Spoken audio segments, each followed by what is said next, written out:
नमस्ते और hello. Study room में आप सबका स्वागत है। मैं हूं आपकी एजुकेटर मैरिडल और आज के इस वीडियो में कक्षा 8वीं के इतिहास का पहला चैप्टर यानी पहला अध्याय कैसे, कब और कहां यानी कि हाउ, व्हेन एंड वेयर के बारे में हम पढ़ेंगे। तो शुरू करते हैं आज का क्लास। तो तारीखें कितनी महत्वपूर्ण होती है, ये जानने से पहले हम इतिहास के बारे में थोड़ा जानने की कोशिश करेंगे। ठीक है।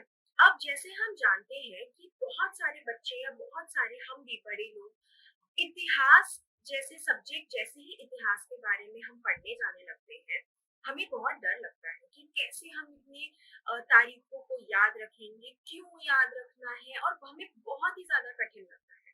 तो हम इस वीडियो में और जैसे ही हम इतिहास शुरू कर रहे हैं, हम कोशिश करेंगे कि हम इतिहास यानी कि ये पहला जो चैप्टर है आपका कक्षा 8वीं में जब आप शुरू कर रहे हैं, तो ये आपके लिए आसान हो जाए। तो एक वक्त था जब इतिहासकार यानी कि हिस्टोरियंस तारीखों के जादू में ही खोए रहते थे। हर समय उनके जादू में खोए रहते थे। अब इतिहास से हमें क्या पता लगता है कि कब किस राजा की ताजपोशी हुई, यही दिनांक तो हम याद रखते हैं। तो किस राजा की कब ताजपोशी हुई, कौन सा युद्ध हुआ, किन तारीखों में हुआ, और कौन सी गर्मा गर्मी बहसें हुई, ये सब चलती रहती है। सामान्य समाज के हिसाब से इतिहास को तारीख का पर्याय माना जाता है। तो अगर हम आम जनता के बारे में बात करें, तो जो इतिहास है उसको हम तारीखों का पर्याय यानी सिनोनिम यानी कि सिमिलर, सेम, एकदम सेम शब्दों का वो माना जाता है। ठीक है, आगे देखते हैं।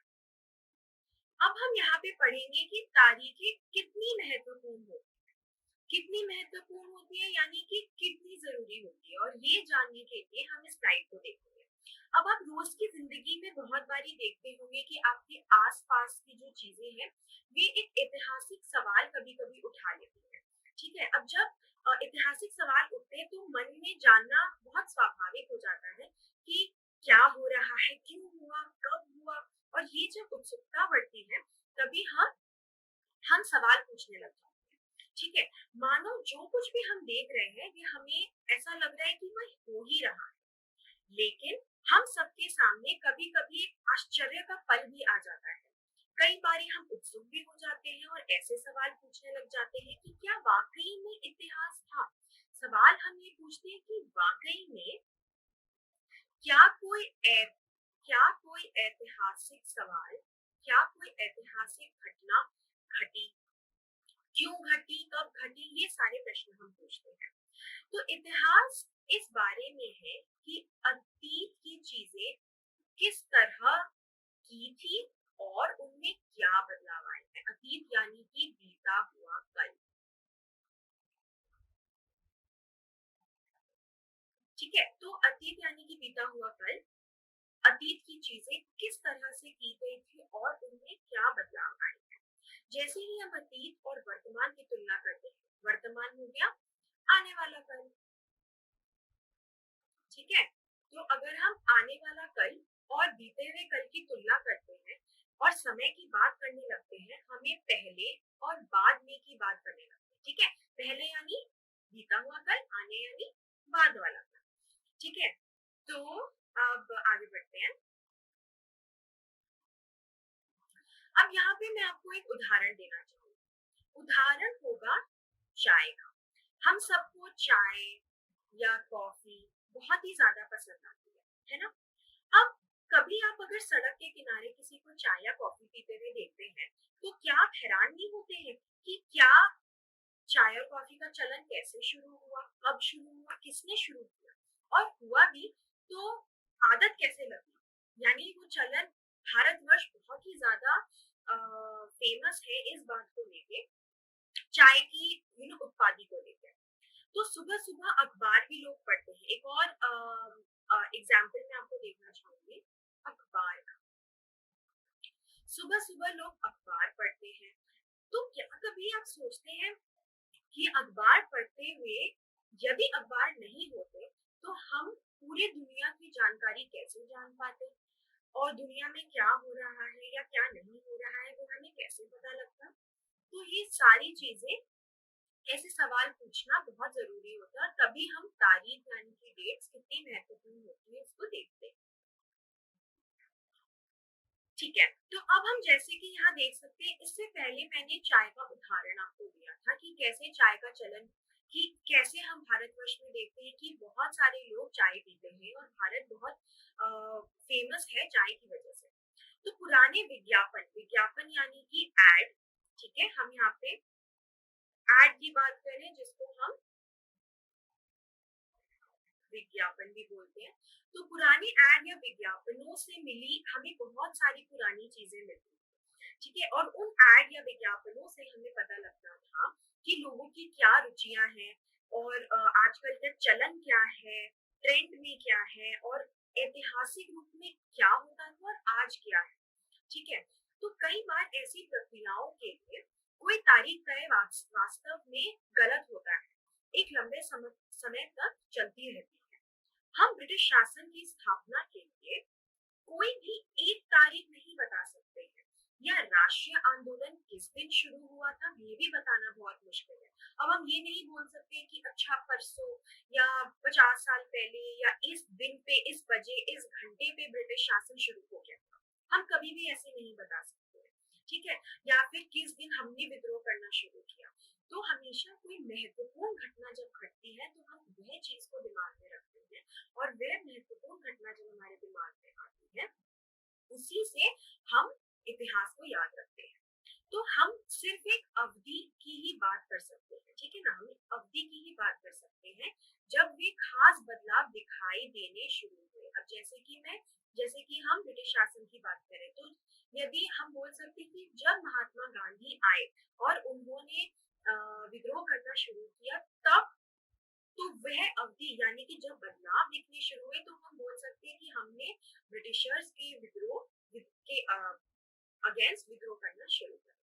अब यहाँ पे आप इस एड को देखिए यानी कि विज्ञापन को देखिए, ये है लिप्टन टी का। अगर आप जानते हैं तो लिप्टन एक बहुत ही ज्यादा जानी मानी चाय का ब्रांड है। ठीक है, तो अब जैसे चाय का हम उदाहरण पहले भी दे रहे थे, भारत में लोगों ने अचानक एक दिन सुबह सवेरे चाय पीनी नहीं शुरू कर दी। ठीक है, इसका स्वाद धीरे धीरे जबान पे चढ़ने लगा, और इस तरह की प्रक्रियाओं के लिए एक स्पष्ट तिथि नहीं होती है। हम नहीं बोल सकते कि इस दिन मैंने चाय का चैलेंज शुरू कर दिया, तो ऐसा नहीं होता है। ठीक है ना, तो प्रक्रिया एक स्पष्ट तिथि नहीं है, ये एक समय के दौरान होता है। अब सवाल ये उठता है, हमने पूछा था कि महत्वपूर्ण क्यों होते हैं। ठीक है, महत्वपूर्ण क्यों होते हैं हमने देख लिया। अब हम यहाँ पे सवाल पूछ रहे हैं, फिर हम तारीखों को क्यों याद रखते हैं। ठीक है, क्यों याद रखना जरूरी है। ठीक है, तो हम यहाँ पे देखते हैं, एक समय था जब युद्ध और बड़ी बड़ी घटनाओं के लेखों को ही इतिहास माना जाता था। लेखों को यानी कि चीजें जब युद्ध होती थी या कोई बड़ी घटना इतिहास में होती थी तो उसको लिख दिया जाता था। जो पढ़े लिखे व्यक्ति उस जमाने में होते थे वे लिखते थे। हम इतिहास राजा महाराजाओं और उनकी नीतियां या उनकी पॉलिसीज के बारे में होता था। तो इतिहास बहुत कुछ कुछ चीजों के बारे में होता था, जैसे कि उनकी नीतियां, ठीक है, फिर उनके राजा महाराजा कब जन्मे, उनका बच्चा कब पैदा हुआ, उनके जन्म के बारे में, फिर शासन कब बदला, शासन कब बदला शासन कब बदला आदि। ठीक है, अब जैसे आप स्लाइड पे देख सकते हैं, इतिहासकार ये लिखते हैं कि कौन से साल राजा की ताज पहनाया गया, किस साल उनका विवाह हुआ, किस साल उनके घर में बच्चा पैदा हुआ, कौन से साल उसने कौन सी लड़ाई लड़ी, वे कब मरा, और उसके बाद कब कौन सा शासक गद्दी पे आया। तो इन चीजों के बारे में लिखा जाता। तो तारीखों इस तरह की जो घटनाएं होती थी, जैसे हमने पहले इसके पहले वाले स्लाइड में देखा, उनके लिए कोई निश्चित तिथि बताई जा सकती है। ठीक है, जैसे इस दिन जैसे अगर मैं कोई एग्जाम्पल दूं 1850, बस उदाहरण, ठीक है। तो ये एक मैंने तिथि दे दी कि इस तिथि पर, इस तिथि में से क राजा का जन्म हुआ और 1870 में वे मर गए, ठीक है। तो ये एक उदाहरण है, ध्यान दीजिए, ये कोई रियल एग्जाम्पल नहीं है, ये एक उदाहरण मैं बता रही हूँ। तो जैसे ही कोई तिथि आ जाती है तो हमें पता लग जाता है। इतिहासकार इस बात पर ध्यान देते हैं कि लोग किस तरह अपनी रोजी रोटी चलाते थे, वे क्या पैदा करते थे और क्या खाते थे। तो फिर उनका उनकी जो रोजमर्रा की जिंदगी है, ठीक है, रोज की जिंदगी में क्या हो रहा था, जैसे कि वे क्या पैदा करते थे, क्या खाते थे, शहर कैसे बने, क्योंकि हमें पता था पुराने जमाने में एक राजा होता था और राजा के अंदर उसकी प्रजा होती थी और वे ही शासन करते थे। तो शहर कैसे बने, उनके बाजार किस तरीके के थे, उनके रियासतें यानी किंगडम कैसे बनी, नए विचार कैसे पनपे और कैसे कैसे बदलाव आया। तो इन तारीखों में को हम लिखते थे और इसी को हम पढ़ते हैं, जिनको हम इतिहास भी कहते हैं। अभी हमने देखा पहले कि हम तारीखों को क्यों याद रखते हैं, या सॉरी, कौन सी तारीख को क्यों याद रखते हैं, ठीक है। अब हम पढ़ने वाले हैं कौन सी तारीखें महत्वपूर्ण है, कौन सी तारीख, ठीक है। तो अभी मैं यहाँ पे हमें ये देखना है कि ऐसा क्या बहुत ही इम्पोर्टेंट घटा है, ऐसी कौन सी घटना हुई जिसे हमें याद करना बहुत जरूरी है, ठीक है। अब जैसे देखिए, तारीखें इसलिए महत्वपूर्ण हो जाती है क्योंकि हम कुछ खास घटना को महत्वपूर्ण मानकर चलते हैं। अब यहाँ पे मैं एक अपना उदाहरण देना चाहूंगी, ताजमहल, ठीक है। हम सब जानते हैं ताजमहल का है, ताजमहल कहाँ पे है, आगरा में। अब हमें पता है कि ताजमहल को किसने बनाया, शाहजहां ने बनाया। क्यों बनाया, अपनी बीवी मुमताज की याद में बनाया। तो हमें ये नहीं पता कि ताजमहल किस दिन पे शुरू हुआ, बट हमें पता है क्योंकि ताजमहल बना तो हम उसको एक ऐतिहासिक रूप में मानने लग जाते हैं और हमें उसकी तिथि और हमें उसका जगह और हमें सब कुछ याद रहता है। तो अगर हम इस उदाहरण पे विचार करते हैं तो भारत में ब्रिटिश इतिहासकारों ने जो इतिहास लिखे उसमें प्रत्येक गवर्नर जनरल का भी शासन महत्वपूर्ण है।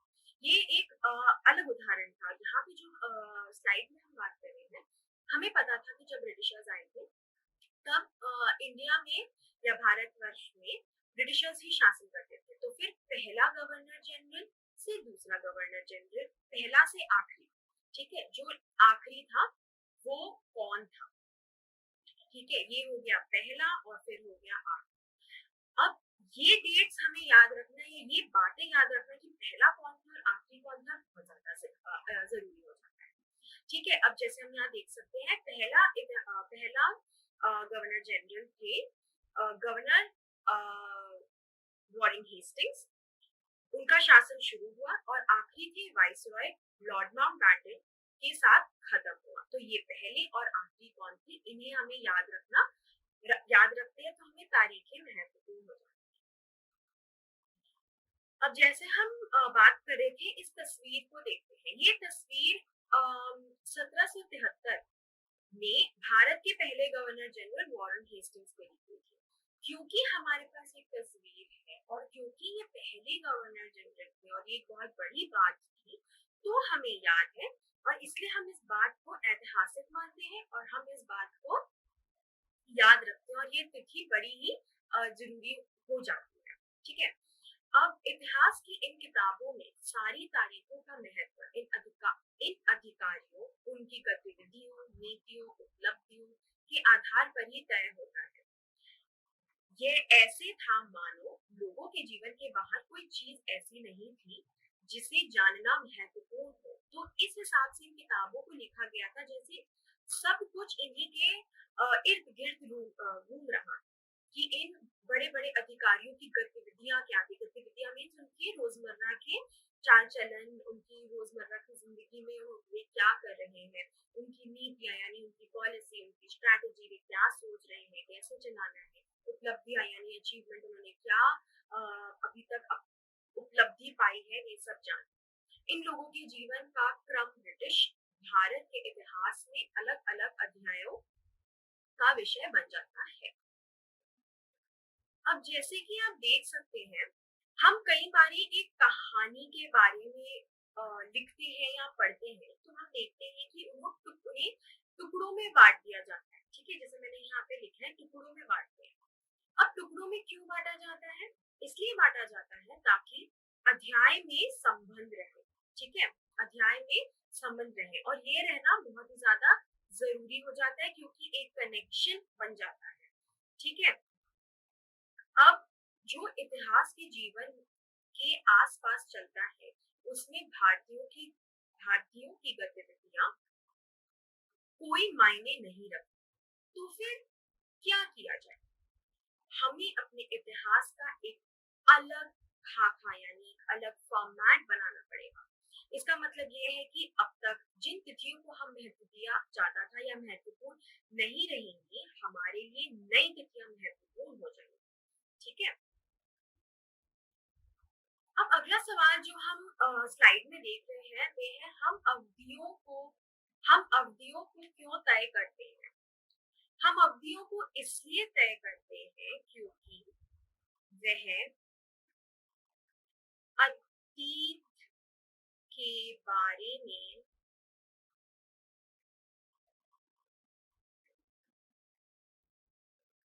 हमारे विचारों को प्रतिबिंबित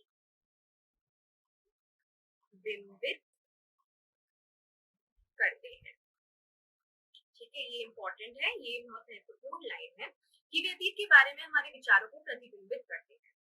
हम एक दौर की विशेषताओं, एक दौर यानी कि एक समय काल की विशेषताओं, उसकी केंद्रीय तत्वों को पकड़ने की कोशिश करते हैं। इसलिए ऐसे शब्द महत्वपूर्ण हो जाते हैं जिनके सहारे हम समय को बांटते हैं। ये शब्द अतीत के बारे में हमारे विचारों को दर्शाते हैं। वे हमें एक अवधि से दूसरे अवधि के बीच बदलाव का महत्व बताते हैं।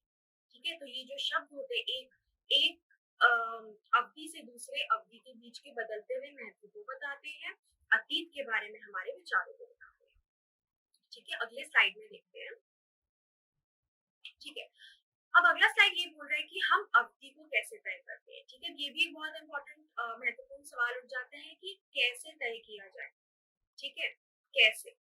1817 में स्कॉटलैंड के अर्थशास्त्री माने इकोनॉमिस्ट और राजनीतिक दार्शनिक जेम्स मिल हम इस चैप्टर में बहुत ज्यादा पढ़ेंगे, तो इसको आप ध्यान से देखिए। जेम्स मिल ये एक बहुत ही फेमस अर्थशास्त्री थे, ये स्कॉटलैंड में थे और ये 1817, तो ये डेट भी तिथि याद रखना महत्वपूर्ण हो जाता है। ये तीन विशाल खंडों में अ हिस्ट्री ऑफ इंडिया यानी ब्रिटिश भारत का इतिहास नामक एक किताब लिखी। याद रखिएगा किताब कौन से साल लिखी? 1817 में। किताब का नाम था हिस्ट्री ऑफ इंडिया, जिसका मतलब है ब्रिटिश भारत का इतिहास। इस किताबों में उन्होंने भारतीय इतिहास को तीन खंडों में बांट दिया। कौन से थे वे तीन खंड? पहला था हिंदू, दूसरा मुसलमान और तीसरा था ब्रिटिश काल। इन तीन खंडों में बांटा। कालखंडों के इस निर्धारण को ज्यादातर लोगों ने मान भी लिया था। इतिहास में उनकी समझदारी ये थी कि भारत में अंग्रेजों के आने से पहले यह हिंदू और मुसलमान तानाशाहों का ही राज चलता था। तो वे क्या करते थे, अंग्रेजों ने ये बात देख ली थी कि अगर हम भारतीयों को दो बांटों में बांट दे और फिर राज करने की कोशिश करें तो वो आसान हो जाता है। इसलिए उन्होंने डिवाइड एंड रूल, जिसको हम इंग्लिश में बोलते हैं बांटना और फिर शासन करना। ठीक है, इंग्लिश में हम बोलते हैं डिवाइड एंड रूल, जिसका अर्थ हो जाता है बांटो और शासन करो। ठीक है, तो उन्होंने बांटना और बांट के शासन करने का रूल को अपनाया। और किस चीजों में बांटा? हिंदू, मुसलमान और ब्रिटिश काल। तो उन्होंने यहाँ चारों ओर केवल धार्मिक बैर, ऑल्सो उन्होंने रिलीजियस इंटॉलरेंस यानी धार्मिक धर्म के हिसाब से उन्होंने बांटा। जातिगत बंदियां यानी कि जाति के आधार पर बांटा और अंधविश्वासों का ही बोलबाला पूरे टाइम चलता रहता था।